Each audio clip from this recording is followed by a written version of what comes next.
ये दोस्तों मेरा नाम है गैस व्हाट और होप सो आप सभी लोग काफी बढ़िया होंगे। दोस्तों साइंटिस्टों का मानना है कि धरती कभी ना कभी खत्म हो जाएगी, जिस हिसाब से हम पॉल्यूशन कर रहे हैं, यानी कभी भी वो टाइम आ सकता है जब हमें अपने प्लेनेट से शिफ्ट करना पड़े। लेकिन दोस्तों शिफ्ट करने से पहले हमें मालूम होना चाहिए कि हमारे सराउंडिंग में कौन सा ऐसा एक्सो प्लेनेट है जो कि हमारे लिए सुटेबल है रहने के लिए।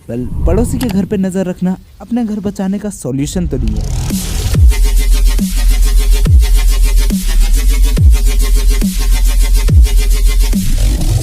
दोस्तों ऑब्वियसली साइंटिस्टों ने अभी तक काफी सारे एक्सोप्लैनेट डिस्कवर कर दिए और उनके ऊपर एक्सप्लोरेशन भी जारी है, लेकिन हमें ऐसा एक्सोप्लैनेट चाहिए जहाँ पे कोई सिविलाइजेशन ना हो।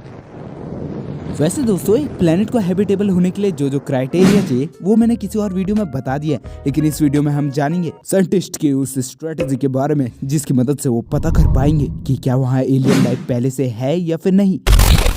दोस्तों पिछले कुछ डिकेड से मेरे जैसे फालतू लोगों की भी एक्सोप्लैनेट में इंटरेस्ट बढ़ गया है, लेकिन इन सब की शुरुआत होती है 1995 में जब पहला एक्सोप्लैनेट डिस्कवर हुआ था और इसका नाम था 51 पेगासस बी। लेकिन दोस्तों इन 27 सालों में हमने काफी सारे नए प्लैनेट डिस्कवर किए, पर कितने ज्यादा मतलब लगभग हमने 1 नवंबर 2022 तक 5246 एक्सोप्लैनेट की डिस्कवरी कर दी है और ये भी लगभग हमने 3875 प्लैनेटरी सिस्टम के अंदर। अब ऑब्वियसली सारे प्लैनेटरी सिस्टम सेम नहीं होते, यानी कई ऐसे भी होते हैं जिसके अंदर जुपिटर से भी बड़े बड़े स्टार होते हैं, लेकिन कई ऐसे भी जिसके अंदर एक आध स्टार होते हैं, कई ऐसे भी जिसके अंदर जैसे हमारे सोलर सिस्टम में 8 स्टार भी होते हैं, और सबसे फनी तो वो होते हैं जिसमें सन भी घूम रहा है और एक्चुअल में वो प्लेनेट भी। और दोस्तों साइंटिस्ट बड़े से बड़े और छोटे से छोटे एक्सोप्लैनेट के ऊपर डिस्कवरी कर रहे हैं, और दोस्तों इनमें कई बार ऐसे प्लेनेट मिल गए जो कि हमसे काफी ज्यादा सिमिलर है। और दोस्तों जो हमारे लिए सबसे ज्यादा हैबिटेबल है वो है प्रोक्सिमा बी।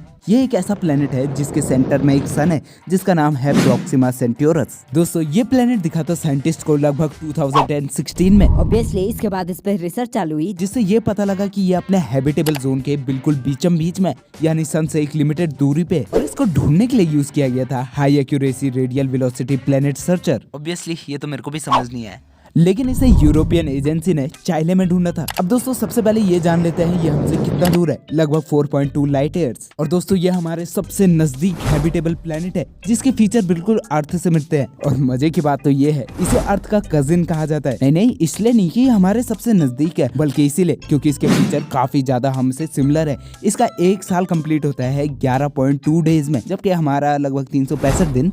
लेकिन दोस्तों जितनी सोलर एनर्जी अर्थ में आती है लगभग इतनी सोलर एनर्जी वहाँ आती है। चलो भैया मान लिया कि हमारे लिए सबसे ज्यादा हैबिटेबल प्लेनेट है, तो अब ये तो बता दो कि एक्चुअली में पता कैसे करेंगे यहाँ कोई सिविलाइजेशन है या फिर नहीं। अब ऑब्वियसली दोस्तों जिस प्लेनेट की सिमिलैरिटी अर्थ के जैसी हो वहाँ एलियन लाइफ होना ऑब्वियसली पॉसिबल है। तो एक स्टडी कंडक्ट कराई गई जिसके अंदर एवी लोब भी थे, और दोस्तों इन्होंने बताया कि जेम्स वेब टेलीस्कोप की मदद से हम जान सकते हैं कि उस प्लेनेट में एलईडी लाइट है या फिर नहीं। दोस्तों एवी लोब वो इंसान है जिसने काफी ज्यादा थ्योरी दी है केवल एग्जिस्टेंस ऑफ एलियन के बारे में। इनका मानना है प्रोक्सिमा बी पे अगर कोई एलियन सिविलाइजेशन होगी उसने अभी तक वहाँ मिरर लगा लिए होंगे, हाँ सोलर पैनल भी हो सकते हैं, क्योंकि उन्हें वहाँ अपनी सिटी को ब्राइट करना है। और दोस्तों जेम्स वेब टेलीस्कोप के जो इंफ्रारेड कैमरा है उसकी मदद से हम जान सकते हैं कि इस प्लेनेट पे एलईडी लाइट है या फिर नहीं, और यहाँ तक कि इसके होस्ट स्टार में भी। और दोस्तों अगर हम सब कुछ अच्छे से परफॉर्म कर देते हैं तो हमें पता लग जाएगा यहाँ एलियन एग्जिस्ट करते हैं या फिर नहीं। दोस्तों अगर एलियन देखना है तो लाइक करो और इस चैनल को सब्सक्राइब किए बिना कहीं मत जाना।